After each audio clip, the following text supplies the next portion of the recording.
Olá, eu sou o Thales. A nova série Monarch, O Legado dos Monstros, já está no terceiro episódio. Se você ainda não assistiu aos 2 primeiros episódios, eu vou resumir em alguns poucos minutos. A série começa com um pequeno flashback a respeito do filme Kong, a Ilha da Caveira. Vemos o Dr. William Randa tentando escapar de alguns monstros. Como ele não consegue, ele joga uma bolsa cheia de coisas dentro no mar. O homem se prepara para perder a vida, mas como um milagre é salvo por outro monstro. Ou seja, ele jogou a bolsa no mar à toa. Isso aconteceu em 1973. Em 2013, em algum lugar do mar do Japão, alguns pescadores encontraram essa bolsa. Logo em seguida, uma jovem chamada Kate chega ao Japão para poder tomar conta das coisas de seu pai que acabou de perder a vida. Ela mora nos Estados Unidos e viu tudo aquilo que aconteceu nos filmes do Godzilla lá em São Francisco. O ano é 2015. Ela foi até um certo endereço para procurar as coisas de seu finado pai, mas ao entrar teve uma surpresa que ela nunca imaginaria. A outra família do seu pai estava lá dentro. Ele já tinha um filho e uma esposa no Japão há muitos anos. Depois, a série nos leva até o Cazaquistão em 1959, onde conhecemos a avó desses dois jovens, a doutora Keiko, junto do avô deles, o Dr. William Randa, e também o coronel Lee Shaw, que está ali para protegê-los. Eles são os membros fundadores da Monarca. O objetivo deles é descobrir a existência desses grandes monstros, e ali no Cazaquistão tinha um antigo lugar radioativo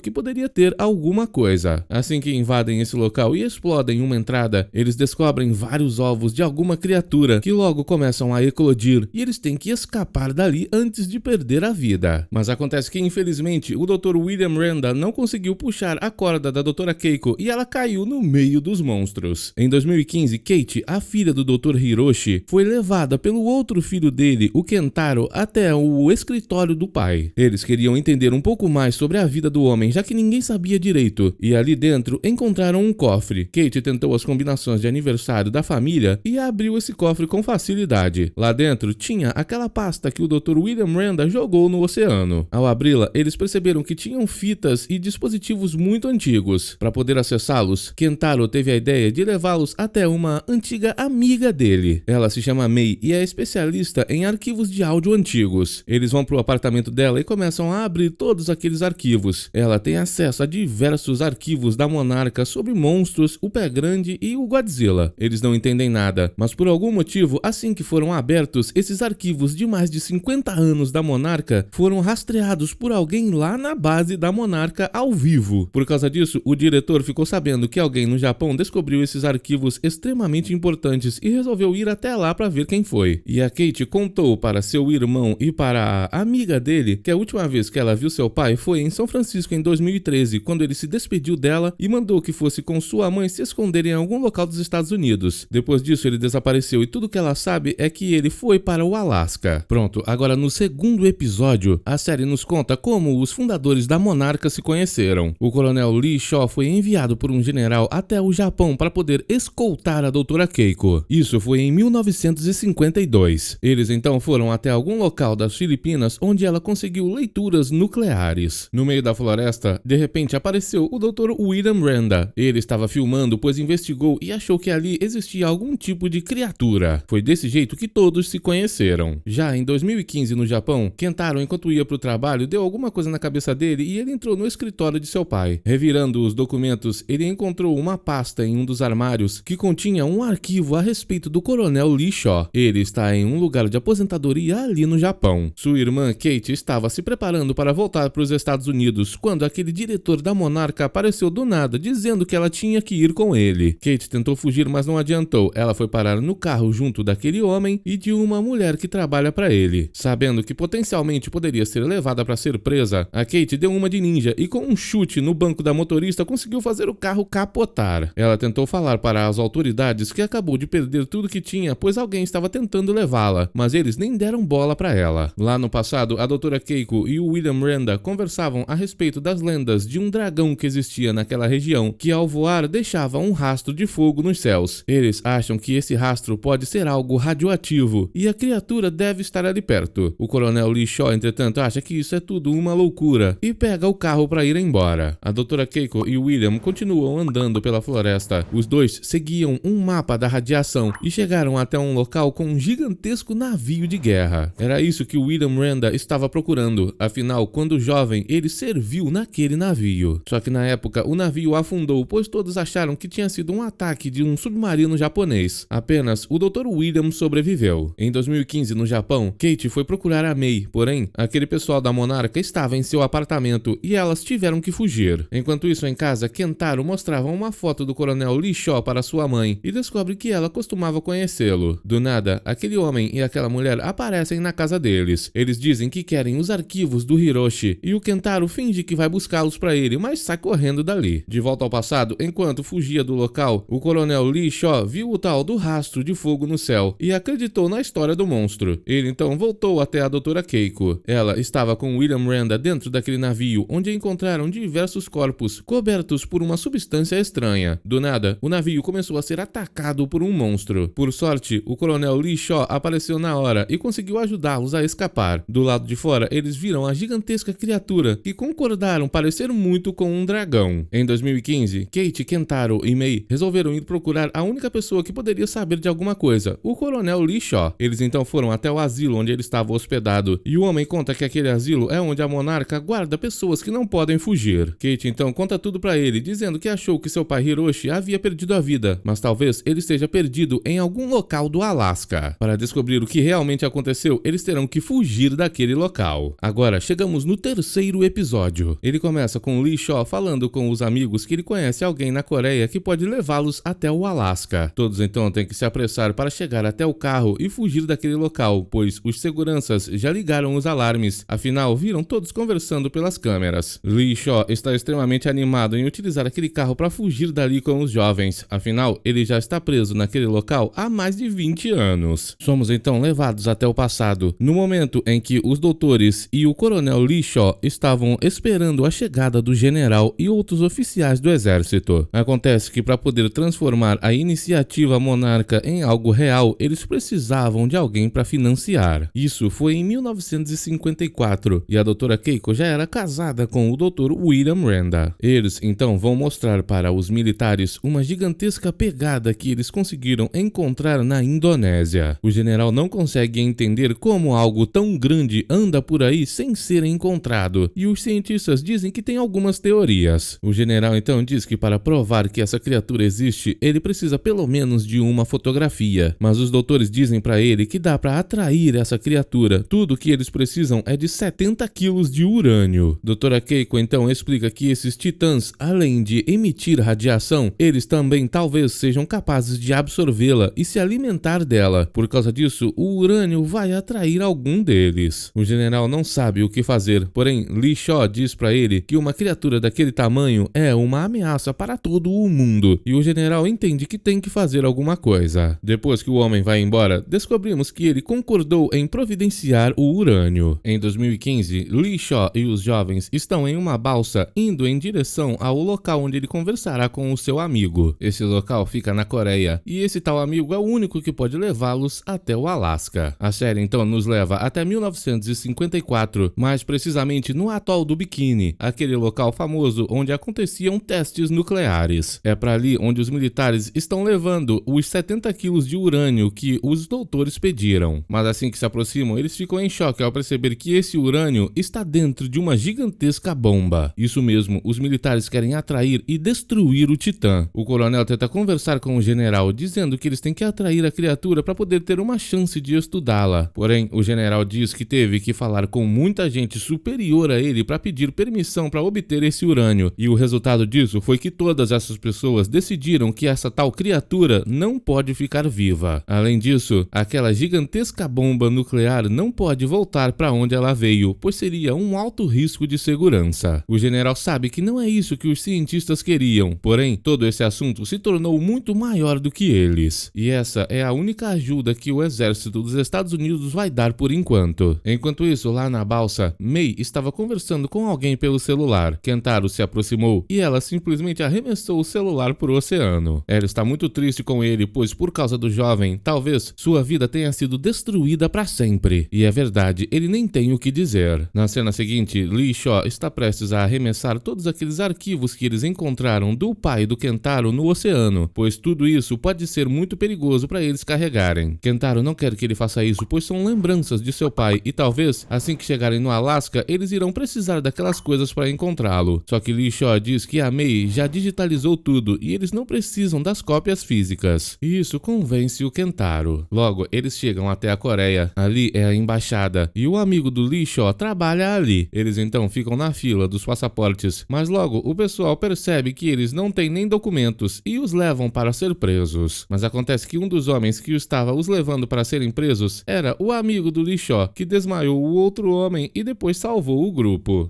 Eles então pegaram um carro e saíram dali. Enquanto isso, vemos que uma diretora da Monarca chegou até o Japão. Ela foi conversar com aquele pessoal que estava atrás do Kentaro e da Kate. Ela diz que eles devem parar de procurar por eles, pois eles têm coisas mais importantes a fazer, como prevenir que um ataque do Godzilla aconteça em algum outro local do mundo. Mas de repente, aquela outra mulher recebe uma ligação, dizendo que encontraram Lee Shaw e os jovens em algum local da Coreia, mas eles conseguiram escapar. A diretora então tem interesse em recuperar o Lee Shaw e manda os dois irem atrás deles. Afinal, ninguém sabe por que o Lee Shaw está fazendo isso e talvez os tais arquivos sejam importantes para ele por algum motivo importante. Enquanto isso, Lee Shaw e os jovens chegavam até o avião que irá levá-los ao Alasca. O episódio então nos leva até o dia que eles estavam tentando atrair um dos titãs. A bomba estava no meio do oceano e todos esperavam ansiosamente, menos a Dra. Keiko, que estava extremamente irritada, pois na primeira oportunidade de encontrar um titã, o exército queria destruí-lo. De repente, um barulho começou a ser escutado. O teste funcionou. O próprio Godzilla foi atraído pela radiação daquela gigantesca bomba. Lee Shaw tenta convencer o general mais uma vez a permitir que o titã viva, mas o homem não dá ouvidos a ele. A decisão já foi tomada. Godzilla se aproxima daquela gigantesca bomba e ele é impressionante. O general então dá a ordem para detonar a bomba. A Dra. Keiko corre para tentar impedir a detonação, porém o coronel Lee Shaw tem que pará-la. Godzilla, que estava bem perto da bomba, foi surpreendido pela gigantesca explosão e todos acharam que o eliminaram. A Dra. Keiko ficou extremamente triste. Já em 2015, a Mei encontrou no computador, analisando os arquivos antigos do Hiroshi, a possível localização do lugar para onde ele estava indo no Alasca. Lee Shaw entende instantaneamente que mesmo que Hiroshi estivesse indo para aquela direção, aquele lugar não era para onde o Hiroshi queria ir. Vemos então no passado a Dra. Keiko e o William Renda estavam extremamente tristes. Eles não queriam que o Titã tivesse sido eliminado. O coronel Lee Shaw então aparece dizendo que foi até uma reunião com o general e pediu o financiamento para equipamentos, um escritório novo e etc. Só que o general rejeitou. Keiko ficou triste na hora, até que Lee Shaw disse que o general falou que ele não estava pedindo o suficiente. O exército, na verdade, vai dar todo o dinheiro que eles precisam para construir o que quiserem. Tudo isso para impedir que mais titãs como aquele apareçam para destruir o mundo. A Dra. Keiko mesmo assim está preocupada, pois o exército vai querer destruir todos os titãs que eles encontrarem. A mulher então conversa com o coronel Lee Shaw e os dois concordam em não ter que contar tudo para o general. Por algum motivo, ela quer preservar essas criaturas gigantescas que podem eliminar milhões de pessoas. Já em 2015, o pessoal estava se aproximando da localização no Alasca. Kate ainda está muito triste com seu pai, que a abandonou durante toda a vida, dizendo que tinha que trabalhar e na verdade até mesmo tinha outra família em outro país. O piloto e amigo do coronel Lee Shaw conversa com ela e diz que às vezes as coisas são ruins, mas as pessoas têm que se aproveitar delas para melhorar e transformar sua vida em uma coisa melhor. De repente, eles começam a passar por uma turbulência. Lee Shaw então se aproxima para pilotar o avião. Ele pede a ajuda da Kate. Ela vai ter que segurar aquela garrafa com água bem em cima do painel para ele poder medir a altitude. Vemos que ele começou a descer com o avião e eles estavam prestes a atingir uma montanha. Porém, Lee Shaw conseguiu desviar dela no último instante e logo em seguida pousou no meio da neve. O grupo então saiu do avião para procurar pelo Hiroshi e encontraram os destroços do avião que ele estava. Lá dentro encontraram apenas o corpo do piloto. Hiroshi não estava ali e ao procurar um pouco mais, eles encontraram uma barraca. Assim que entraram, entretanto, não havia ninguém lá dentro. Só que a Kate tinha certeza que seu pai estava ali, pois ela encontrou um mapa que tinha a letra dele. Além disso, um lápis completamente gasto por ter sido apontado demais. O homem costumava sempre fazer isso. Do nada, enquanto observava os destroços do avião, o amigo do Lee Shaw percebeu que, na verdade, eles pousaram. Ou seja, aquele avião foi destruído por outra coisa. Ele então começa a gritar, chamando o pessoal para ir embora. O homem corre até o avião para poder ligá-lo e começar começar a manobrar e de repente o chão treme. Debaixo da neve sai uma grande criatura. Essa criatura, entretanto, impede que o homem saia com o avião e logo em seguida começa a assoprar em direção ao avião. Esse sopro é extremamente gelado e congela todo o avião junto do amigo do Coronel Lee Shaw. Esse novo titã, então, está prestes a destruir a todos. E o episódio acaba. Obrigado por assistir. Até o próximo.